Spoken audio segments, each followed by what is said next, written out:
What if I told you the teenager didn't exist before the 1950s? That's right, one entire generation invented the idea of being young and free. Let's take a look at how it all began. The 1950s gave us sock hops, drive-ins, and jukeboxes, but more than that, the decade created something brand new: the American teenager. In a single generation, young people went from blending quietly into adult society to becoming the driving force of culture, fashion, and music. So how did teens in the 1950s change America forever? Let's rewind and find out. Believe it or not, before the 1950s, teenagers weren't really a thing.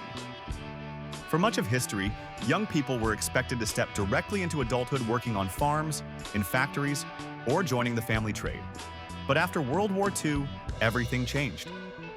With prosperity booming, families had more money, and high school attendance skyrocketed. For the first time, a whole generation of kids had free time, spending money, and a space to create their own identity. Interesting fact, by 1956, more than 80% of American teens were in high school, a massive cultural shift. And with new freedom came a new obsession: music. If one sound defined the 1950s teenager, it was rock and roll. The raw energy of Chuck Berry, Little Richard, Buddy Holly, and of course Elvis Presley electrified young audiences. Parents often saw it as wild, rebellious, and even dangerous, but teens embraced it. Suddenly, music wasn't just background noise. It was the heartbeat of a generation. Little-known fact, Elvis's first national TV appearance on The Ed Sullivan Show in 1956 drew 60 million viewers. That's over half the US population at the time. Most of them were teens glued to their screens. But music wasn't the only stage where teens made their mark. Fashion was changing too. From leather jackets to poodle skirts, 1950s fashion told the world, we're different. Boys copied Hollywood rebels like James Dean and Marlon Brando with slicked back hair and jeans. Girls wore colorful skirts, saddle shoes, and cardigan sweaters. These weren't just clothes. They were symbols of independence.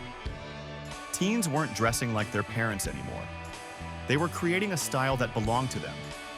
Fun fact, the word cool as we know it was slang for stylish and rebellious.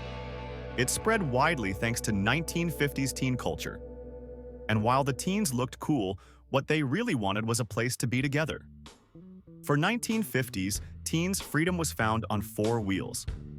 With cars becoming more affordable, teenagers could cruise around town, escape parental eyes, and meet friends at diners or drive-in theaters.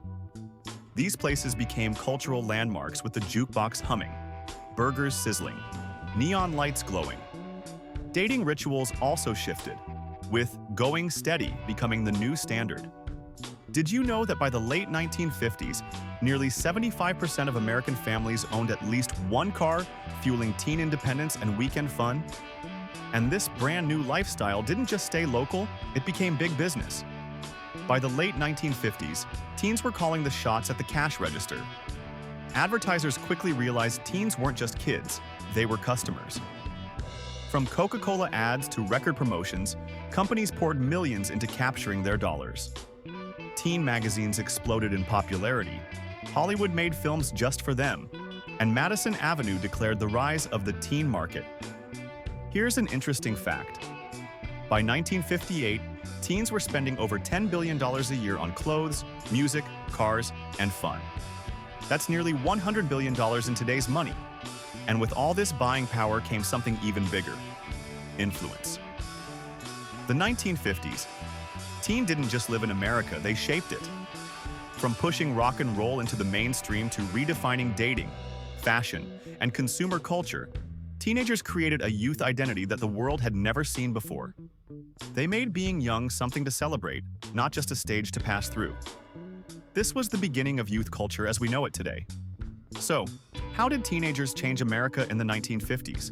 They gave us rock and roll, cool style, consumer power, and a new sense of freedom. More than that, they proved that young people could shape culture, not just follow it. The term teenager wasn't just born in the 1950s. 50s teens defined the era. And their influence still echoes today every time we hear a jukebox play. Now I want to hear from you. If you could be a teen in the 50s, What's the very first thing you'd do? Would you head to the drive-in, dance by the jukebox, or cruise Main Street in a shiny Chevy? Drop your answer in the comments. I'll be reading them all. The 50s and 60s weren't just decades. They were a feeling, a heartbeat of progress and hope. Reliving these years is like revisiting a cherished memory, one that still makes us smile today.